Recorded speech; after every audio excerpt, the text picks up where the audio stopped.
15 લાખની આજુબાજુ જાય છે ટોટલ ખર્ચો. હેલો ફ્રેન્ડ, રામ રામ ને જય દ્વારકાધીશ. તો સ્વાગત છે અને બ્લોગ્સ 01માં. તો આપણે ઘણો સમય પછી આપણે બ્લોગિંગ બનાવી છે. આજે આપણે જવાનું છે એક જગ્યાએ. શું કે રાહુલભાઈ?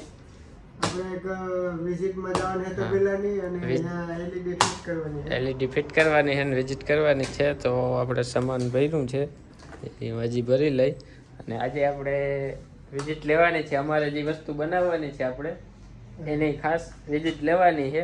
તો વિડીયો જોતા રહેજો, અને આપણે શું બનાવવાનું છે ને આગળ જઈ તમને ત્યાં જઈને બતાવી. તો હાલો અત્યારે જઈએ આપણે ત્યાં. તો આપણે પચી ગયા જોઈ તબેલે, ભેંસના તબેલે. જરીયો ભેંસું જોલો ભાઈ અમારે જોવા જ ગયો હે ત્યાં કેટલી ભેંસું હે.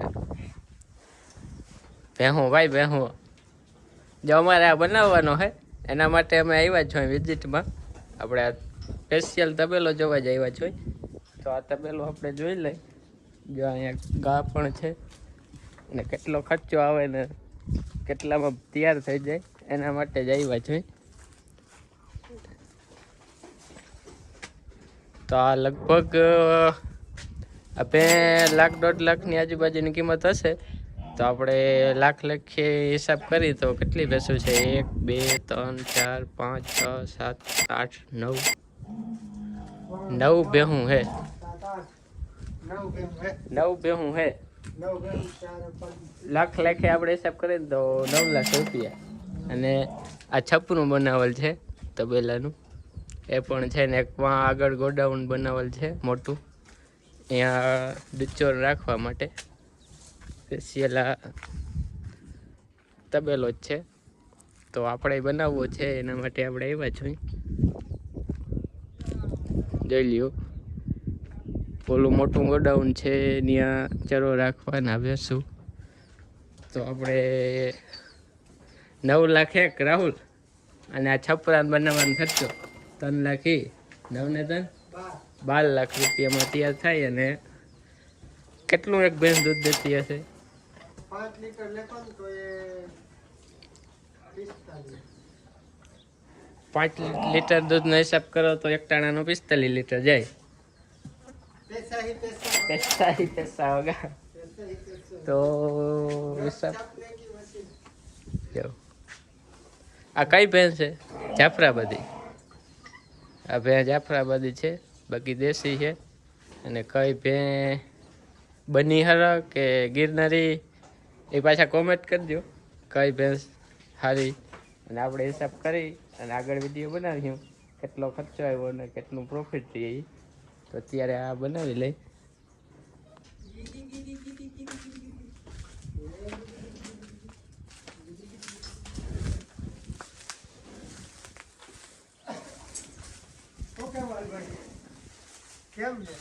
હું મસ્ત હે ભાઈ, જબરદસ્ત છે.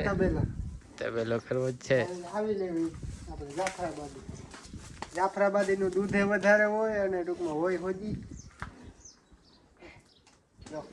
માથું જોઉં તમારું જાફરાબાદી ઓરિજિનલ. 15 લાખનો ખર્ચો આવે હાલ ભાઈ. 15 લાખનો ખર્ચો આવે ભાઈ. પ્રોફિટ નોટું છાપવાનું મશીન સીધું મહિને 1 લાખ રૂપિયા. એ આપણે પાછો વિડીયો બનાવ્યું પ્રોફિટ વાળો. તો પ્રોફિટ વાળો વિડીયો જોવા માટે કોમેન્ટ કરી નાખજો, એટલે આપણે પાછો બનાવીશું. અને આપણે હજી એક વિઝિટ મોટી લેવાની છે ભેહુની. એ આપણે કઈ જગ્યાએ જવાનું છે? ગીર. એ તમને નેક્સ્ટ વિડીયોમાં ખબર પડશે. ત્યાં આપણે ભેહું જ જોવા જવાની છે. પછી આપણે આ ભેહું જોઈ લઈ, અહીંનો તબેલો જોઈ લઈ, અને પછી ત્યાંનો આપણે તબેલો જોવા જશું. હવે આપણે ટૂંકમાં હે ને એલઈડી ફિટ કરવાની છે. હા, એક હવે આપણે અહીંયા કામ કરવા આવ્યા હતા, એ કામ કરી લઈ. તો આપણે આવી ગયા પાછા દુકાને. તો ભાઈ શું વિચાર્યું તમે બનાવવાનું? ભાઈ બનાવવાનો થાય છે એમ કહે છે. ને બધો ખર્ચો આપણે હિસાબ કર્યો છે. બધો ખર્ચો 15 લાખની આજુબાજુ જાય છે ટોટલ ખર્ચો બનાવવા માટે. હા, 10 ભેહું ને એનું ટૂંકમાં સેટ બનાવવામાં આપણે 15 લાખ રૂપિયા જોઈએ. ટોટલિંગ ખર્ચો 15 લાખ થાય. અને એની આવક ને કેટલી થાય ને દૂધ કેટલું થાય એ તમે કોમેન્ટ કરી નાખજો, તો પાછો આપણે વિડીયો બનાવશું. અને એ પણ કોમેન્ટ કરજો કે આપણે હજી એક તબેલો જોવા જવાનું છે. કઈ જગ્યાએ ખબર? આપણે જુનાગઢ બાજુ જવાનું છે. ત્યાંની ભેહું બહુ વખણાય છે, એટલે આપણે એ જોવા જવાની છે. એની કિંમત કંઈક 2 લાખ ને 2.5 લાખ એ ભેહું એવી છે ને, તો ત્યાં જોવા જશું. આમાં તમે કોમેન્ટ કરી નાખો તો આપણે આનો પાછો વિડીયો બનાવીશું કે આની આવક કેટલી થાય, કેટલું દૂધ થાય. જોતા હોય તો જરાક સજેસ્ટ કરજો કે ભાઈ આમાં હું ફાયદા છે, હું નુકસાન છે.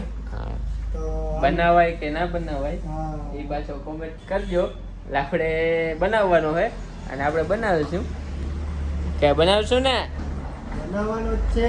હા, બનાવવાનો જ છે. તો કમેન્ટ કરી નાખો બનાવાય કે ના બનાવાય. અને એ પણ કોમેન્ટ કરી નાખજો આની આવક શું છે, કેટલું દૂધ થાય ને મહિનાની પ્રોફિટ કેટલી થાય એ કોમેન્ટ કરી નાખો. એટલે આપણે આ જ તબેલાનો વિડીયો બનાવીએ. ભાઈને આપણે પૂછ્યું કે મહિનામાં કેટલું ખાણ જોઈએ, કેટલો ચરો જોઈએ અને કેટલા વધે એ પણ વિડીયો લોંગ બનાવીશું. તો આજનો વિડીયો આપણે અહીંયા પૂરો કરીશું. જય દ્વારકાધીશ.